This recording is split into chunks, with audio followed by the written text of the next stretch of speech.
Tubig. Marhay na aga mga tugang. Naimbag nga bigat yo amin. Maya payabak. Maayong adlaw. Maayong buntag. Madayaw na adlaw. Wassalamualaikum. Anyong hasyo.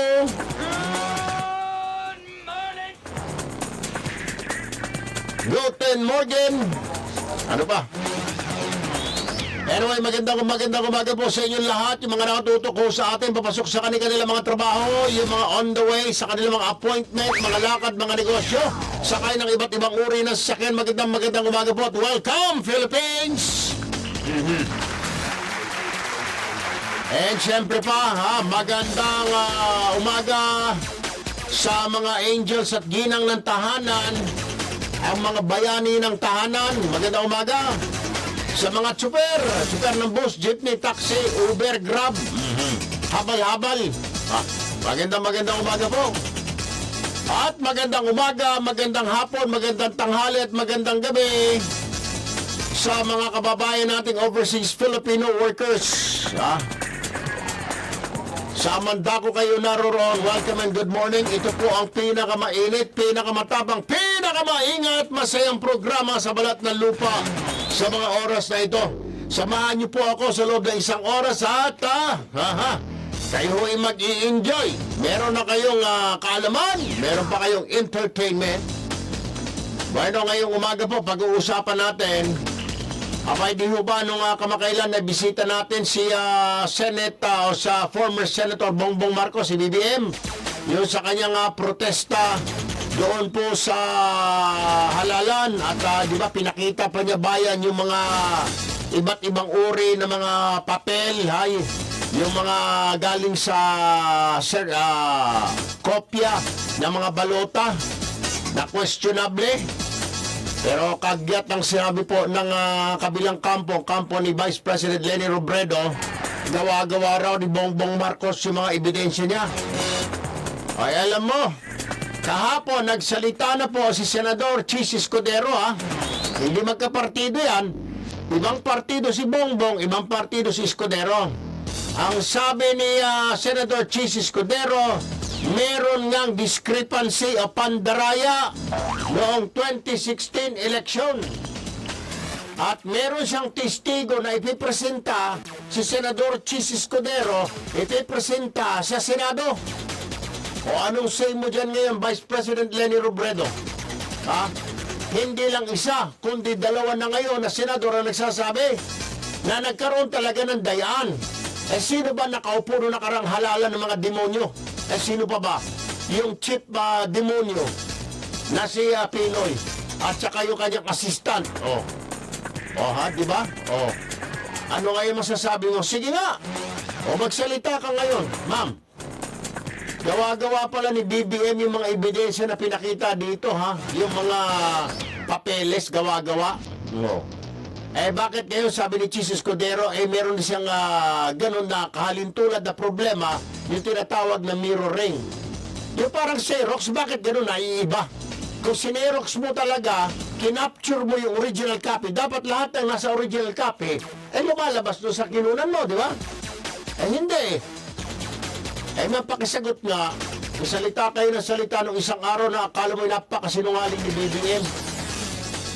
O ngayon, sagutin niyo, paano ito kay Chis Escudero ngayon? Dalawang senador na nagsasabi na abay kayo ay nandaya. Dalawang senador na nagsabi palang may dayaan nung nakarang halalan.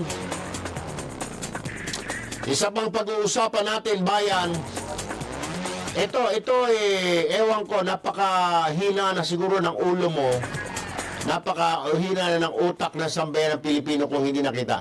Lahat ng mga nangyayari yung ito, kagabi ako ho'y nagre-research Kinabit-kabit ko na itong mga problema. Banat ng banat itong mga kalaban ng Pangulong Duterte, mga walang kinalaman. Ito pala, ang dahilan nito para mapagtakpan ang mga kaso at kasalanan ng nakarang administrasyon. Diba nabanggit natin yung 7 kaso ni Pinoy? 8? Oo. Ngayon, para ma-divert ang atensyon ng sambayanan, gumawa-gawa ng kaso. Diba? Oh, ayan nga, yung kaya Secretary Assistant to the President Bongo. Sinabit nila sa bidding daw. Ha? Kasi may kino-cover up sila na dingback siya. Bukod doon sa sabit na ng kaso ni Pinoy, may mga dingback siya na lumalabas ngayon. Ngayon, may na-discovery pa ang Presidential Anti-Corruption Commission sa isa sa mga commissioner ito, si Greco Bellica, ay napatunayan ng Disbursement Acceleration Program ay kailangan talagang managot ang Pinoy dahil sa kotakot na ebidensya na iprenisenta nila kahapon. Pero as usual, bedma itong ombudsman. Oh, alright. Itong matanda na ito, sabi ko ng kahapon pa, isang uod na lang hindi pumipirma. Ewan ko kung bakit. Masama namang magdasal ka na mamatay isang tao. Pero paano nga kung talagang kinakawayan na, kumakapit, ayaw sumama. Ayaw sumama sa uod. Isa na lang walang pirma. Anyway, karagdagang ebidensya na magdidiin kay Pinoy at sa ilang kawatan nung nakarang administrasyon hinggil sa Disbursement Acceleration Program. Isinampa o dinala po ng PACC Commissioner. Ewan ko kung sa ombudsman ito, alam mangyayari. Anyway, nasa linya po ng aming telepono si Commissioner Greco Bellica, ang Presidential Anti-Corruption Commission. Magandang umaga, Commissioner Bellica, sir. Magandang umaga, Sir Erwin, ang magiting kong idol boss. Magandang umaga po sa lahat nating nakikinig po. Ay sir, maraming salamat sa pagpapaunlak sa panayam na ito. Live po tayo sa Radyo Pilipinas. Gayon din po sa iba't ibang mga Facebook accounts ng PCOO, ng PIA, PNA, maging po sa aking personal account na FB page na Erwin Tulfo. Anyway, magandang umaga po. Itong mga ebidensya na ilabas po sa mga balita kahapon, saan po ninyo isinampa po ito? Saan po ninyo dinala, binitbit itong mga additional evidence, pieces of evidence versus Pinoy Pinoy and company, sir? DOJ po natin dinala, sir. Oo. Bali, this is the case. Well, this proves the conspiracy po between Pinoy, Abad, Drilon, Trillanes. Kasama si Drilon, Trillanes. Tama po. Trillanes, Drilon, Pangilinan, Angara, Cabaya, Marojas. Basically, sila po kasi sila yung... sir, alam niyo naman that I've been doing this in my private and personal capacity. Yeah. Nasusundan ko yan. Sir Greco, yes. Oo. Hindi pa naman po ako nag-a-assume as a PACC commissioner. Oo. So, yung amin pong mga investigation or private investigations, yung mga ebidensya nakuha po namin nakuha po namin through yung mga tao bang lumalapit sa amin, sir, tulong kami, ano ba pwede namin gawin, tapos sumahan ko namin personal. So kaya baka sabihin ibang tao kasi doon dami-dami nag-drop. Totoo naman po yan. So, po namin pinipili. So hindi na ninyo dinala sa ombudsman dahil talaga namang walang kasilbi-silbi ang ombudsman at alam na ng sambayanan na masyadong bias itong si Morales at saka si Karandang sa nakarang administrasyon. So tama naman ho siguro ang ginawa ninyo, dinala nyo sa DOJ yung additional evidence na magdidiin dito sa mga loko na ito at hindi sa ombudsman. What's gonna happen next, sir? Ngayon na ipresenta nyo evidence. Ano na mangyayari dito? Next is mag-iimbestiga ang DOJ para masampahan sila ng kaso sa korte? All the evidences, including these additional evidences, will be collated para sa kanilang case build-up. Para isampa rin nila.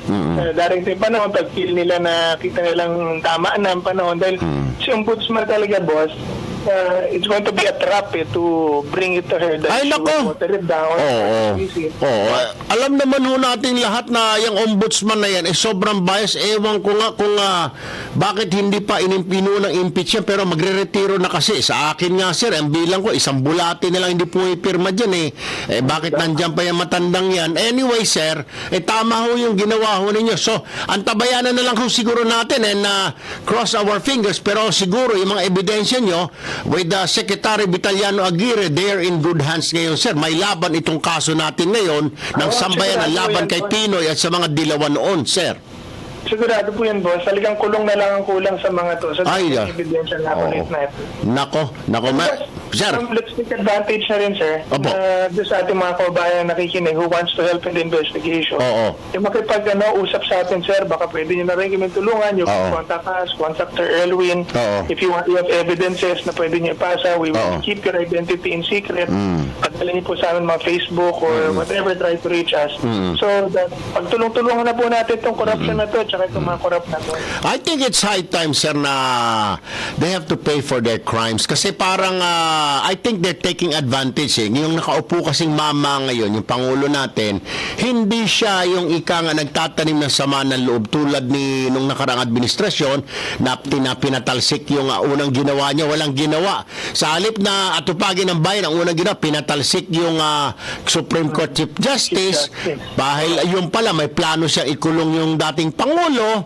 I think it's high time, sir, na habulin na siya ng administrasyon na ito dahil sa patong-patong na nakaso ang ginawa nilang panlilinlang at panluloko sa taong bayan. Will you agree, Commissioner Bellica? 100%, sir. Yung corruption nila led to the death of our soldiers. Led to the danger of Diyos ko dying po. ng ating mga Diyos kabataan Maria, because of Dengvaksha. So, sir, talagang grabe yan and they have to pay. Dapat lang, sir. Anyway, sige po, asahan niyo po yung tulong din namin. Nasa likod niyo lang po kami. Commissioner Bellica, magandang umaga. Mabuhay po kayo Morning, dyan sa sir. PACC. Salamat po. God bless. God Thank bless you po. Philippines. God bless Sir Erwin. Thank you po. Ayun na guys, sinasabi ko bayan, itong mga kaso na nilalabas nila laban kay Pangulo, ngayon tumihimik, wala nang patay, wala nang EJK, naghahanap sila ngayon. Ang ayon sa aking informante, naghanap na naman ng grupo nila ng may babato kay Pangulong Duterte. Alright? Hindi nila makita si Duterte. So sabi, ito muna yung assistant niya muna, yung special assistant, yung bongo muna ang isabit natin. Oh. Ay, yung mama, kausap ko kagabi, sabi ni sa secretary ko, no problem, anytime, anywhere, call. Wala naman akong tinatago, di ba? Pag wala kang tinatago, kahit saan ka hamunin, darating ka. Magsasalita ako, masking isama pa nila international media, ABC, BBC, CNN, dalhin na nila lahat. Sisipot ako, ha? CNBC at saka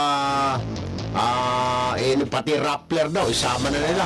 Pati yung Bloomberg, USA, hindi yung Philippines. Ay, sama na nila lahat. Walang problema. Anytime, sabi ni Secretary Go. Yan na nga ho. At dapat maghanda rin siguro ang Pangulo. The President should prepare. Kasi ayon sa aking informante, na aking bubuit na nagwawalis-walis doon sa kampo ng Dilawan, na may pinsan siya na preskasin siya na asawa ng driver ko, na ayun, ay narinig niya, may niluluto na naman na ipupukol kay Pangulo. Dahil gas-gas na yung bank account, nag-iisip sila ngayon. Sabi ro, bank account? Hindi, gas-gas na yan. Ano pa ba? Wala, sandali lang, isip muna tayo. Yung EJK. Wala na, tapos na.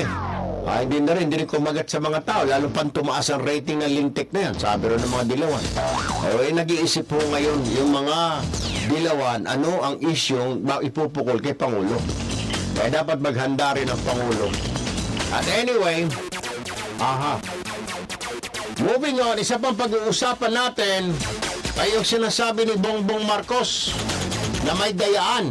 Si Senador Chis Escudero, meron siyang testigo na magsasabi na meron nga talagang dayaan. Oo. Na meron talagang lukuhan. Sus Maria Josep. Nasa aming linya po ng telepono ang Pangulo po ng Senado, ang Senate President, walang iba kundi si Senator Coco Pimentel. Yung buntag, Sen. Mabuntag, Erwin, sa lahat ng nakikinig, naminaw sa programa nimo, may buntag sa tanan. Ay, daghang salamat in tawon na sir. Una po sa lahat, tanungin ko lang ito po, yung reaction lang po ninyo, yung Presidential Anti-Crime Commission, alam ko kayo ho ibang ahensya ho kayo ho ay nasa legislatura, pero reaction lang ho bilang Senate President, kaibigan din po ng Pangulo. Ano ho reaction ninyo na yung pagsasampa ng pagdadala ng more pieces of evidence ng PACC sa DOJ laban do sa nakaraang administrasyon na magdidiin palalo sa kanila dito sa Disbursement Acceleration Program dahil wala naman pong nangyari yata, sir, sa kanila at hindi sila napanagot, Senate President, sir. Ito yung kay Greco Belica, Opo, no? opo. Kung meron, kasi nagulat din ako, member na pala si Greco ngayon ng PACC. Anti-Corruption Crime Commission. Opo. Anti-Corruption yun eh. Opo. So kung meron na po silang nakuhang mga ebidensya na tingin nila ay hindi naman na-consider last time, tama lang yun, ilabas nila ngayon. Ayun. Pero kung let's say parehas lang ito noon, medyo magiging useless na yung kilos. Pero sabi kasi nabasa ko, parang sabi niya bago eh. Hindi ba ma-double ang magiging depensa ng mga double jeopardy? Double jeopardy, wala pang nakakasuhan eh. Wala pang ang hiningian ng guilty or not guilty plea. So wala, malayo pa yung double jeopardy. Kailan ba pumapasok, sir, bilang abogado at sa mga kababayan natin hindi nakaalam, kailan pumapasok yung sinasalitang double jeopardy? Pag nag-hearing na or investigasyon pa lang? Dapat may kaso na. Dapat may kaso na, dapat umaandar na yung kaso kasi tinanong ka na kung ano ang masasabi mo, guilty ka or not guilty. Sasabihin mo not guilty tapos linilitis ka na. Okay. Dapat umabot na sa ganung stage tapos meron ng desisyon na not guilty yung akusado. Yun. So yun bago magkaroon ng double jeopardy. So ngayon investigasyon na, wala pa nga yata nakakasuhan, di ba? Wala pa. Wala pa po. Huwag natin pag-usapan yung double jeopardy. Ang importante ngayon is yung lakas o yung kalidad ng ebidensya. Alright. Yun na lang po, yun ang tignan natin. Gaano ba kaganda yung bagong ebidensya na inalabas ngayon ni Greco Belica. Ayun, alright. Alright, sir, moving on, Sen. Itong sabi po ng sabi ni Senador Bongbong Marcos, may ebidensya base doon sa mga nakuha niya ay na mga ebidensya sa balot, yung exact replica ng mga balot. Kini-question niya bakit mga imbis na oblong, square yung mga lumabas doon at mga spoiled balot, bakit lang yung boto ng isang partido, isang kandidato. Sabi ng kabila nila Vice President Leni Robredo, sinungaling, gawa-gawa mo yan. Finally, kahapon, si Senador Chis, sabi niya, meron siyang proof na may discrepancy nga noong 2016 election at yung kanyang testigo ay dating opisyal ng COMELEC na makapagsasabi na meron talagang discrepancy, sir. Okay, ang sabi ko nga kay Cheese by text, sabi ko, Cheese, ituloy-tuloy mo yan hanggang malaman natin ang katotohanan. Oo. Kasi talagang kailangan natin malaman kasi ngayon pa lang, alam ko, naghahanda na ang COMELEC para sa May 2019 election. Correct. Na automated din yan. So naghahanap na naman ng contractor yan o supplier. Dapat malaman natin na ito bang sa Smartmatic na sa dalawang eleksyon na natin kinontrata, talaga bang natupad niya yung kanyang sinabi noon na imposibleng dayain? Kailangan natin malaman kasi kung hindi natin malalaman yan, may posible pang pangatlong kontrata na ibinibigay natin doon. Binili na po yata, sir eh. Binili na po yata ng COMELEC yung mga machine. Binili na ba? Hmm. Pati yun. So, importante rin yung malaman kasi kung accurate pa yung machine o hindi, bago bilhin. Patay. Kaya nga dapat pinapaspasan na yan eh. Ang ginawa namin dito, Erwin, nagpalit kami, reorganize namin yung committee kasi nga ang dating chair niya, si Senator De Lima, nakakulong, hindi niya nakikilusan. So, nag-reorganize kami. So, pinakiusapan ko si Senator Cheese kung pwede na siya ang mag-chair. Buti na lang pumayag. At ayan na, at least umpisa na. At then sabi ko, tuloy-tuloy mo na yan dahil na malaman ng katotohanan. Kasi ang daming kasi pag bibilhin na yung makina, siyempre, i-hire na naman ng Comelec ang Smartmatic na sila naman na mag-ayos, Operate. patakboy na pag-operate ng ang makina. So, Oo. ganoon din po yung kailangan natin malaman na talaga. Pero ingat lang din tayo sa pag mga pinipresent kasi ng mga dokumento. Kasi alam mo na bago i-photocopy yung dokumento, galawin muna tapos i-photocopy. So, alam mo, dapat madali rin malaman yan kasi yung kabilang party, kunyari Marcos versus Robredo, ito, naglabas ng mga document si sampu ng mga balota si Marcos. Opo. Ang assumption ko, may hawak din dapat yan ng eksakto na photocopy yung kabila Oh. Kung sasabihin ng kabila, kung sasabihin ng Robredo Camp na ginalaw ni Marcos Camp yung present niya. Oh. Bago niya present yan sa publiko, ginalaw niya muna yan. So dapat ilabas ng Robredo Camp yung kanilang kopya. Right. Kasi, di ba? Oo. So yung kopya dapat nila nung ginalaw ay dapat makita na iba. Pero kung hawak nila ay pareho, hindi man tama. Tama yung sinasabi ng kabila. Correct. Oo. Anyway, sir, siguro talagang it's high time na pwede ba pumasok dito ang Senado at imbestigahan nga talaga kung meron pa ba na pagkakataon or chance na pwedeng silipin ng Senado itong Yan. problema na ito? Yan, yung committee ni Cheese. Yan yun. Ayun. Oo. Committee po, kaya nga nag-hearing na siya at sana sunod-sunod na. Alright. Yan po, lahat po ng aligasyon na may katiwalian, may cheating, may butas, may kahinaan, yung automated election system, doon po natin ilabas or dalhin lahat ng reklamo doon sa committee ni Senator Escudero, yung Joint Congressional Oversight Committee on the Automated Election Nako. System. Oo. Ano yan, Erwin, joint yan. Ibig Joint. sabihin nun, may senador, merong congressman. Oo. So, parang Congress na po ito. Congress Alright. na mismo ang tumitingin sa issue. So, Alright. yan na lang sabihin natin, Erwin, sa kababayan natin, lahat mabuhayan ng dugo, lahat ng mga nagsabi na may dayaan nung last election, ilabas lahat ng Alright. reklamo, lahat ng ebidensya, isubmit ko doon sa committee ni Senator Escudero. All right. Senate President Coco Pimentel. Sir, dagang salamat. Mayong buntag kanimo, sir. Salamat po sa inyo lahat. Thank you po. Si Senate President Coco Pimentel. Samantala, bayan, before we go on a break, meron ho tayong public service in dito. Isa pong senior citizen na teacher na guro, masyado naman naagrabyado ng kanyang kapitbahay. Si Lola teacher, ilang beses niya pinakiusapan yung kanyang kapitbahay na kasi nagko-construction doon ng mataas na building, 6th floor yata, 8th floor. Nahuhulog yung mga tipak-tipak ng bato. Sabi niya, pwede po ba? Hindi. Lagyan niyo man lang kasi baka mahulugan ako.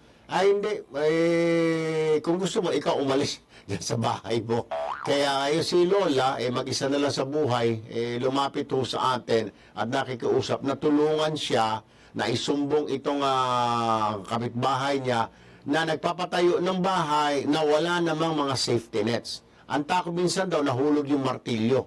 Mabuti na lang bago siya bumaba ng nung sasakyan, nahulog yung martilyo doon sa harap niya. Kung hindi, tumama sa ulo niya. Sabi ni Lola, gusto ko naman, Diyos ko po kung ako pumanaw, natural death naman, wag yung aksidente. Anyway, bayan, isa po yan, mamaya kakausapin ho natin ang City Hall. Pero meron din ho tayo rito. Nako, ito po, yung ating itanong mo sa dalubhasa, Engineer. May sulat po ito ng isang estudyante na may crush sa kanyang profesor. Ito po yung sulat. Dear Sir Erwin, masama po ba na makipagrelasyon sa iyong prof? By the way, call me Ashley, 20 years old, 4th year HRM dito sa isang university sa UBelt, Manila. Crush ko prof ko, nakahawig po ni Daniel Padilla. Okay. Pero parang wa-effect forma ko sa kanya, daw crush ako ng bayan. I don't know how to tell him na crush ko siya, pero once in a while, nakikita ko siya looking at my legs. Nakapalda po kasi kami as sa school, and I wear my skirt above the knee. Patay tayo dyan. Minsan sinadya kong bumukaka para makita niya panty ko na see-through. He looked at it, pero he looked away. Wala po siyang GF pero crush siya ng mga kolehiyala. How will I get his attention, sir?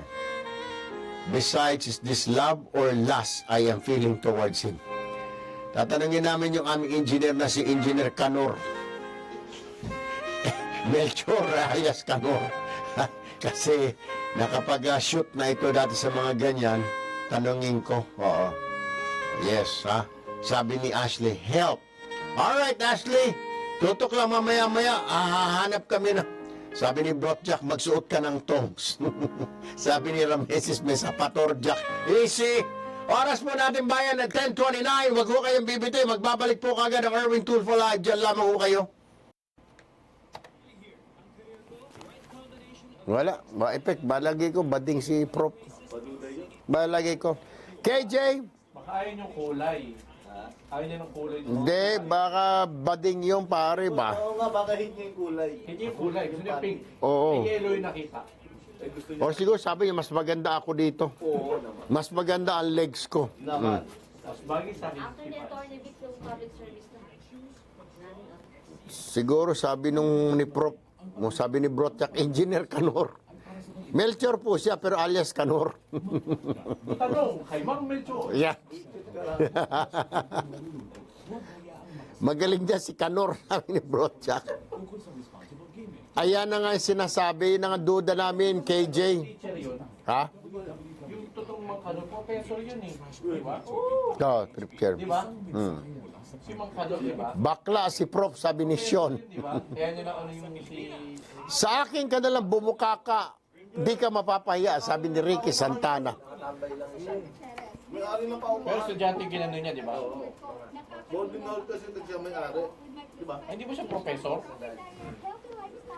Profesor siya ng kalokohan. Sabi ni Ricky Santana, sa akin ka bumuka ka, hindi ka mapapahiya. May rhyme pang. Maganda ka slogan ah. Sa akin ka bumuka ka. Chona Abarico, crush ka lang naman, wag nang mangakit. Nako Prof, naamoy kita, sabi ni Jubilin, diba? Dionela, Brotjak alias Kanor. Nako, bading siguro, sabi ni Nikaps. Abilin, baka yung Junjun ni Sir, epic. Diba malamang? Lakatayo. Easy. Bading yan, 100%, sabi ni Eugene Laumok. Baka Junjun ang gusto ni Prof. Palay niya yung lumalapit. Easy. Kasi hindi na rin minor ito, 20 na pare. Oo, boss. Pwede na. 20 anyos. May dalili na pag-iisip. Ayaw ni Prof. Titingnan doon ni Prof, tapos titingin si Prof sa bintana. Sige, sabi ni Prof, mas maganda yung kamukhayan ng tibak ko na nabili. Sabi, kamukhayan ng tibak ko na nabili sa Robinson. O sabi ni Prof, kung ako may suot niyan, mas bagay sa akin. Tanungin natin si... Wala po si ano sir eh. Easy. Sabi siguro ni Prof, Malaki size nun. sabi ni Prof, baka sabi ni Prof, hindi sa kanya bagay yung tongs niyan, dapat mas bagay sa akin yan. Oh. Ayun no? Easy, iyan. Oo, easy, iyan. Pag mga babae talaga, napapasecond doon pag nakaupo si boss. Patay tayo dyan, easy. Ibigay na lang natin kay Kevin. Wala mo namumukha si Wilson. Ayan, Kevin. O yan, sakto sa'yo yan.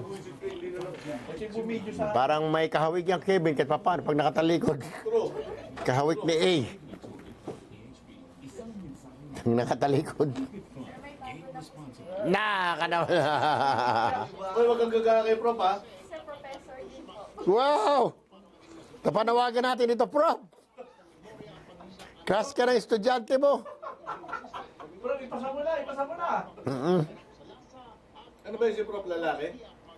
Yun lang. Hindi, Yung lalaki. Susubukan tayo, Mark.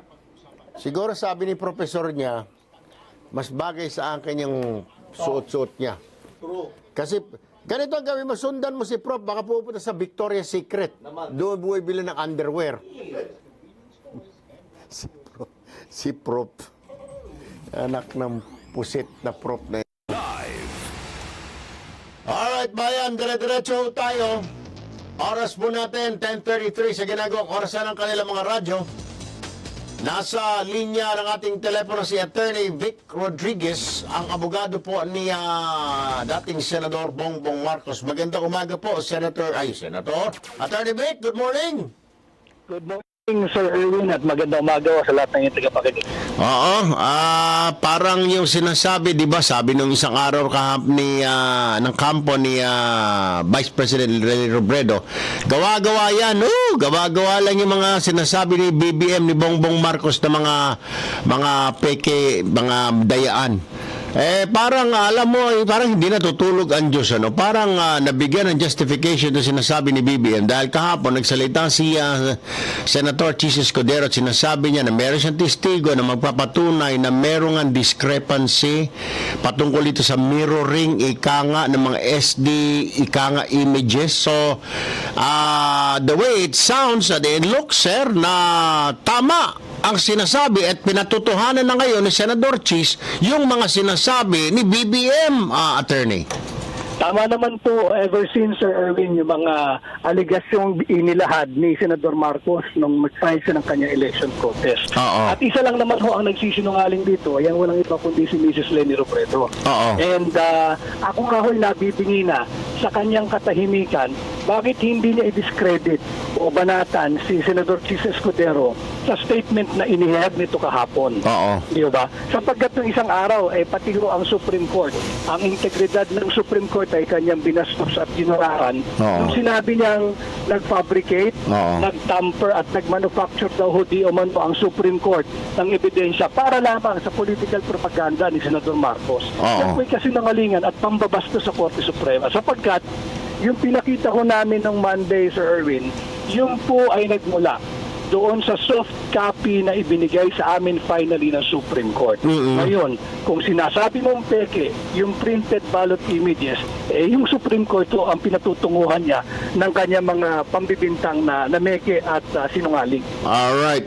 Kasi, so finally, at least, paano, meron nagpapatuto at lalabas yata itong testigo na dating opisyal ng COMELEC who will say na there was indeed a discrepancy, lalo na dito sa sinasabing the mirror image, many of the backup SD memory card used in the 2016 elections were not a mirror image of the original memory cards. Ika nga, attorney. Tama po yan, Sir Erwin, at kami ho ay kagaya rin ninyo nag-aabang sapagkat napakahalaga na magpatuloy itong hearing na ginagawa ni Senador Escudero sapagkat nabiyayaan na naman ng kontrata itong Smartmatic na maging service provider natin sa 2019 election. Hindi po dapat yan. Diyos ko po naman, Panginoon ko. But anyway, sige po, Attorney Vic, kami ho'y nakabantay at nakatutok lamang, at panalangin ng mga supporters ni BBM, sana matapos na itong bilangan at malaman na natin kung sino ba talaga. Pero mukhang alam na ho natin ang mga nangyayari ngayon, Attorney Vic Rodriguez. Dahan-dahan po naglalabasan na ang kanilang mga kalukuhan at tumalya na ginawa nung panahon ng Liberal Party. Alright. Maraming salamat po, Attorney Vic. Good morning. Maraming salamat, Sir Erwin, at magandang umaga sa inyo. Alright, dire-diretso tayo. Alam mo, Salome, baka hindi sumagot si Nanay Rogelia Canizares dahil baka nagtuturo ito, teacher ito ngayon. Oo. Baka nagtuturo ito ng mga estudyante. Napakasipag ni Nanay. She's a senior citizen pero nagtuturo pa rin. Ang lumapit lang sa akin ay kasi nga naman daw wala siyang malapitan. Ilang beses niya na kinausap yung kapitbahay niya si Reynaldo Abrero. Mukhang bully itong buang na ito. Sinabihan pa raw siya, kung gusto mo ikaw umalis. Kung gusto mo bumili ka, lagyan mo ng kulambo yung paligid ng bahay mo. Anong katarantaduhan itong buang na ito? Oy! Ano pangalan nito Pumag na ito? Sino pangalan ito nireklamo na ito? Reynaldo Canizares. Hindi, Canizares yung Reynaldo Abrero, makinig ka, Buti lang, hindi naging obrero, kundi naging kakamakanik pa ni amang ito. Ay, makinig ka, Reynaldo Abrero. Huwag kang magsiga-sigaan dyan sa lugar mo, dyan sa Project 8.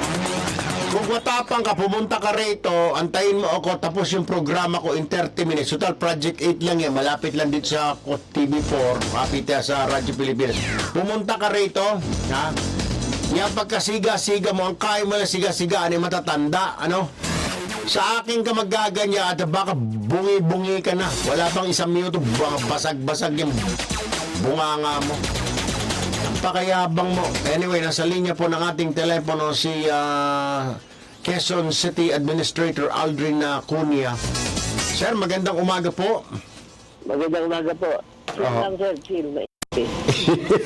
Kasi sir, naiinis ako, administrator, isang matandang teacher or senior citizen na, parang kinakawawa nitong kapitbahay niya, nitong si Reynaldo Abrero. Ay, ano bang address nito? Oo.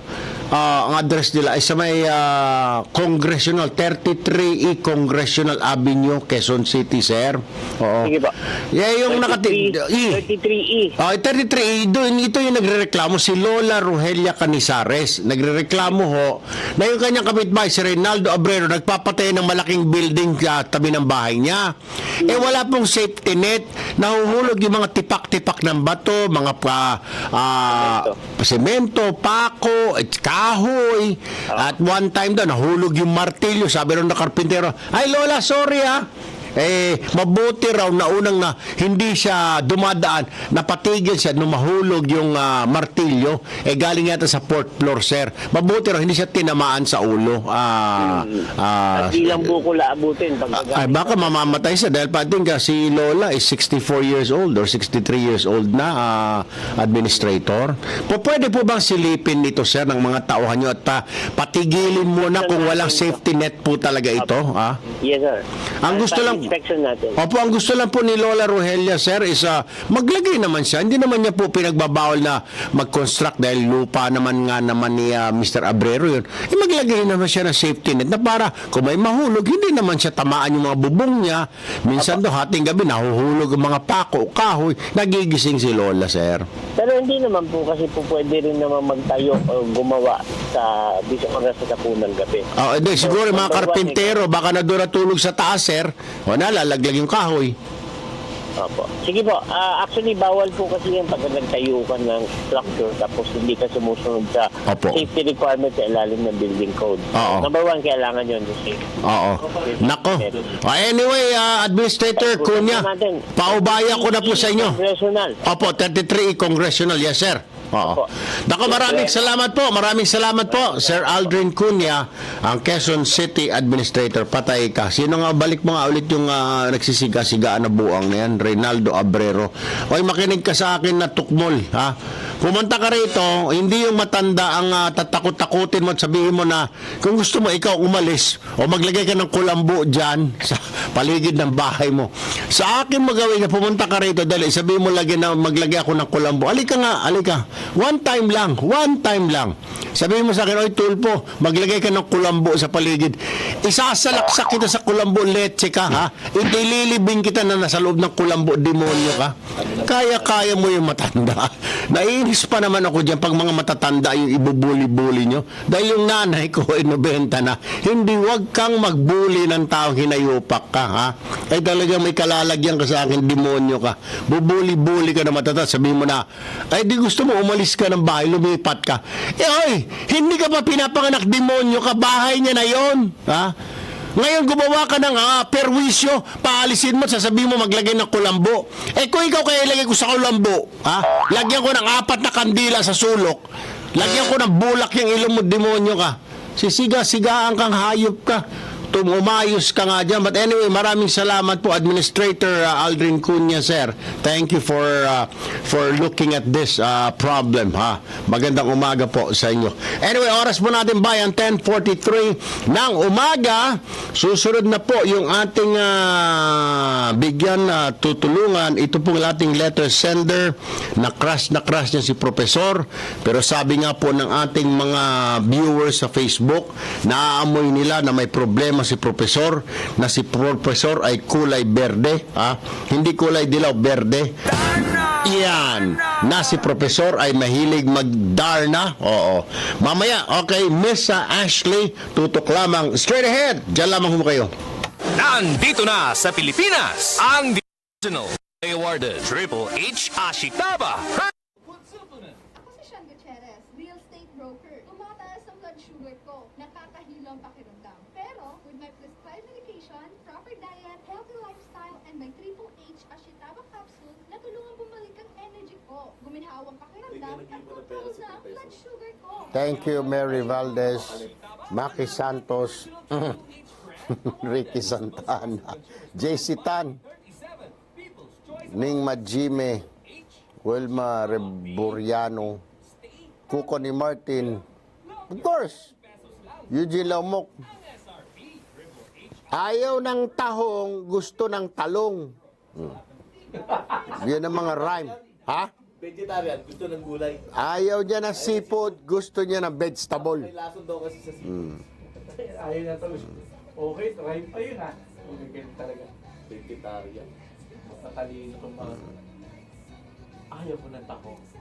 Ayaw niya ng butas, gusto niyang mabutas. Eugene, ayaw niya ng tahong dahil gusto niya ng talong. JC Tan, yun din ang suspetsa ko. Si Prop ay, alam mo na. Si Prop, ganito na lang. Pumupunta sa Victoria's Secret Store at bumibili ng mga panty siguro. Baka tinignan niya yung legs ni Ashley. Sabi niya, ay sus, hindi naman bagay dito. Sana kung nga sa akin yung mas bagay. Sakto sa akin yan. Itatali ko na lang si June. Lit yeast. Aha. Christian Quintero. Christian Quintero ng Marine Cargo. Abilin. Raymond Garcia. Jubilin. Sabi ni Jubilin, Prop, kiss kaya kita. Easy, Jubilin. Hindi nga eh. Ayaw nga ni Prop. Gusto ni Prop. Sabi ni JC Tan, talong, baw. Budget talong gusto, sabi ni Gina Pe. Cañete Paul, kasapi sa federasyon. Ning Majime, hi Cesar Laino. Alexi Kukahon. Ano na naman, Ning? Ba't napasama na naman si Cesar Laino, Jing, Ning? Ay, sabi ni... Ay, wala nga dito. Ito si Ning. Hi, Cesar Laino. Nood tayo kay Idol. Ang sama mo talaga, Ning Majime. Bigyan ng Babriatoy. Si Prof. Sumisilindro. Sabi ni Michael Soriano, welcome to the club, Prof. Profesora. Easy. Punta tayo sa tambayan ng bayan. Easy. Sabi, thank you, Junila Corativo. Sabi ni Coco Martin, gusto ni Prof. T. Ayaw ng coffee, gusto tea. Binabae si Prof. Sean Bung, ayaw ng papaya, gusto ng itlog. Lourdes Rosonado, hindi niya gusto si girl. Ning? Okay, thank you. KJ, kawawa si Prof. Sino po si Prof. Sir Tulfo? Liam Neil, merong letter sender, estudyante, 20 years old, HRM, crush niya si Prof. Si Prof, tumitingin daw sa legs niya, pero pag nakita na raw yung panty niya, tumitingin na sa malayo. Duda ko, baka si Prof, sabi ni Prof, mas bagay sa kanya yung binili niyang panty.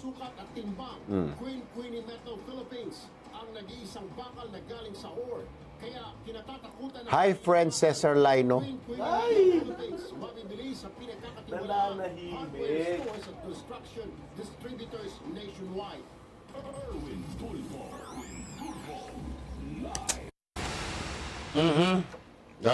Ano na? Abay, nasaan yung musika? Akala ko. Anyway, Dr. Camille Garcia, good morning. Hi, good morning. Nabago na pala yung time slot mo. Nabago na. Alam mo naman na para strike anywhere tayo, para tayong ranger, punta dito, punta doon. Ay, baka bukas makalawa sa alauna hanggang alas 4 madaling araw tayo nagpapayo ng mga pag-ibig. Kaya parang magiging kuwan ito, mga puyat na matching ito mga tao ko. Anyway, may problema, Dr. Camille, isang estudyante sa UBELT, pero 20 years old siya, so 4th year siya HRM. Okay. Crush niya si Prof, pero she wants to find out bakit na hindi siya parang iba raw si Prof. But anyway, ito ang letter niya, Dr. Camille. Paki-analyze na lang. Dear Sir Erwin, masama po ba na makipagrelasyon sa isang Prof? By the way, call me Ashley, 20 years old, 4th year HRM dito sa isang university sa U-Belt, Manila. Crush ko prof ko nahawig ni Daniel Padilla. Pero parang wa-effect forma ko sa kanya, though crush ako ng bayan. I don't know how to tell him na crush ko siya, pero once in a while nakikita ko siya looking at my legs. Nakapalda po kasi kami sa school and I wear my skirt above the knee. Minsan, sinadya kong bumuka ka para makita niya panty ko na see-through. He just looked at it, pero he looked away. Wala po siya GF, pero crush siya ng mga koliyala.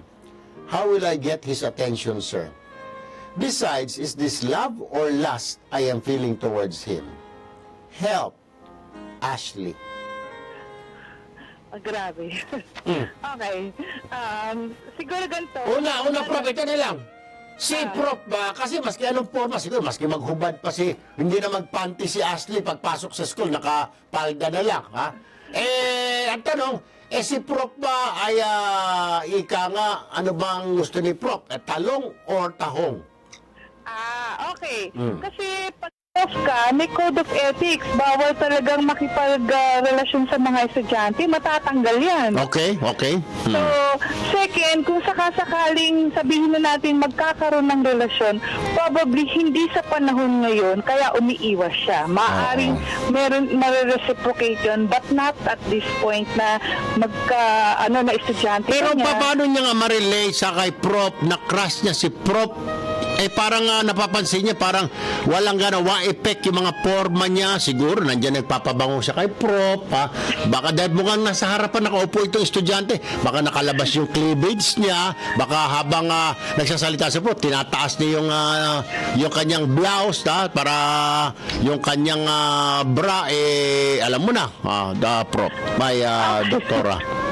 Una, kailangan kasi huwag kang masyadong agresibo, Ashley. Alam mo, sa mga professor, mas agresibo ka. It's either mati-turn off sila or kaya naman sobra na to the point na para kasing lalabas na binabastos mo na yung sarili mo.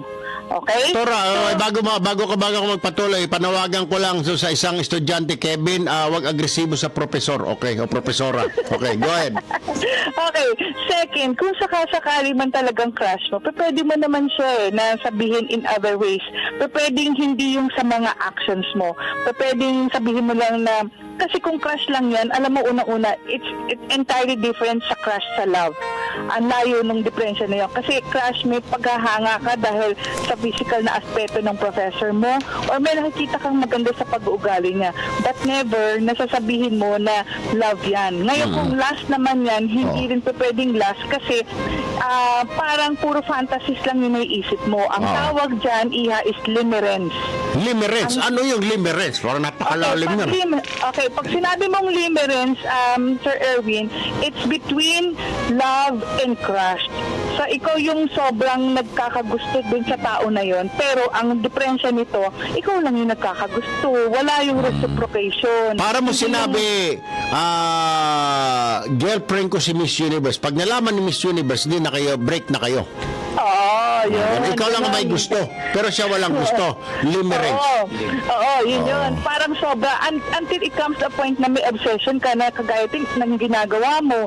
Nagpapakita ka na ng cleavage mo or yung wala ka ng sinusuot ay see-through na yung panty. Ganun. So, doktor, may mga ganun ba? Yung see-through na panty? ay, meron. Ano pa ko nakakita nun? Bakit pa nagpanty kung see-through naman? Kaya sana hindi na lang. Kung di G-string yan, di lalong wala. Yung guhit lang ang tinakpan. Or di kaya yung parang fishnet.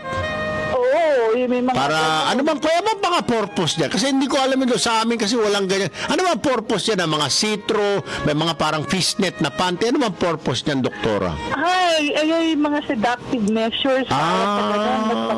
Akala ko dahil kailangan na huminga ni Jen. Hindi. Hindi. Pero kung alam mo yung iba, magugulat ka. Merong yung makita pa lang yung string, kasi di ba string siya? Yung string pa lang, hindi yung sa baba, yung string lang na bawa natuwad na ganun, nakita sa may taas ng pantalon, naaakit na yung ibang mga kalalakihan doon. Apple di ba? Yung string pa lang nung yung parang so, yung mga purpose na pang-akit. Oo. Patay tayo At dyan. malaking bagay yun para sa iba dahil nga, sabi ko nga sa inyo, yung mismong garter lang na manipis na ganon, meron na naaapekto ang mga kalalakihan. Ay, yung estudyante, crush na yung profesor niya. Kawawa naman. Anyway, aha. Okay, so siguro, ganito na lang. Sige. Unang-una, nag-aaral ka eh. Tapusin mo yung pag-aaral mo. Yun! Pero pag nakita ng professor mo na nakatapos ka, baka bigla kang ligawan. Yun o, yun. Tama, Professor Doktora. Good advice. So, at this point, enjoy the subject but not the professor. Enjoy the subject but not the professor.